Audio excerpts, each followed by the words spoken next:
Bonjour à tous, alors aujourd'hui nous allons parler du Creepy Cute, qui est aussi connu sous le nom de Pastel Goth. Alors, j'aimerais dire avant tout que ce style n'a rien de goth, genre vraiment pas, c'est principalement des couleurs pastel, et le goth est une subculture qui est née principalement autour de la musique, donc le pastel goth n'a rien de goth, mais on lui a attribué ce nom, donc je vais l'utiliser.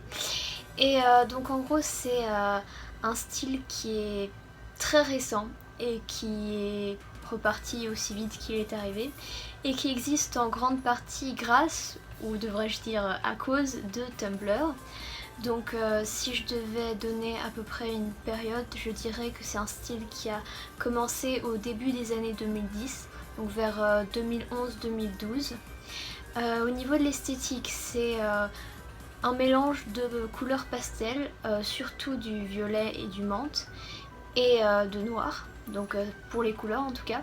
Et au niveau des motifs, alors c'est un gros mélange de plein de choses qu'on pourrait retrouver notamment dans le fairy kei, donc des trucs pastels, des bisounours, My Little Pony, ce genre de choses, des oursons, des jouets qui vont rappeler l'enfance, avec un côté un peu morbide, des crânes, des têtes de mort, des croix, ce genre de choses, où parfois les deux sont mélangés, par exemple un ourson qui a été éventré et qui saigne, et beaucoup d'yeux. Alors il y a un accessoire qui était très populaire dans le pastel goth, c'était les espèces de nœuds pour les cheveux avec les yeux, et aussi les barrettes qui sont en fait des mains de squelette.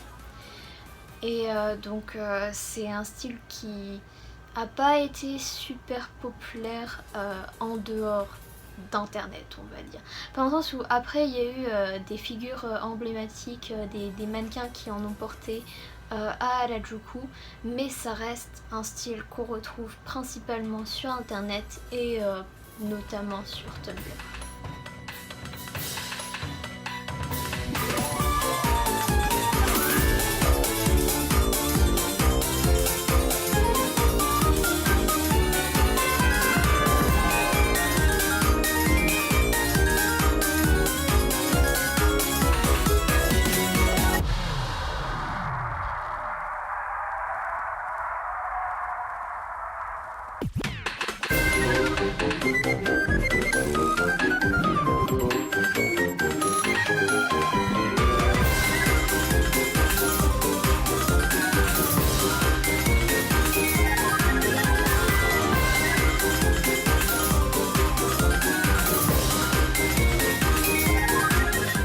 Le maquillage se veut quant à lui effrayant et mignon.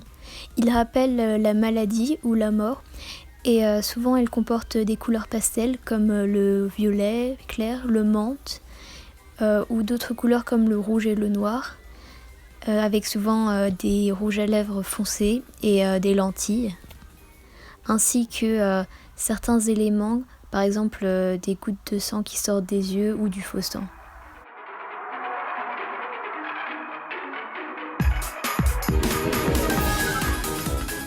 Une tenue Creepy Cute peut également ne comporter que des couleurs pastel, mais beaucoup d'éléments qui rappellent l'anatomie humaine, ou par exemple tout ce qui est squelettique, enfin des mains de squelette, autres, ou des yeux.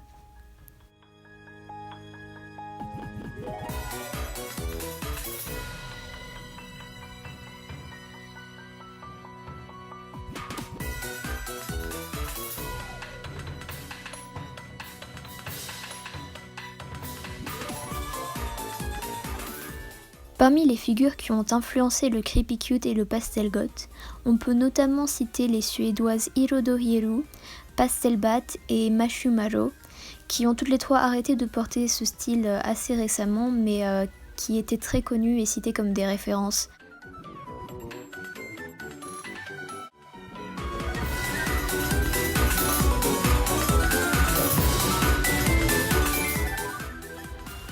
Bon, j'espère que cette vidéo vous aura aidé à comprendre un petit peu mieux ce style et ses origines. Et bon bah, si vous voulez essayer de ressusciter un truc qui est déjà mort et enterré, vous pouvez toujours essayer de porter du pastel goth. Donc n'hésitez pas à commenter et à me dire ce que vous pensez de ce style. Voilà, bonne journée!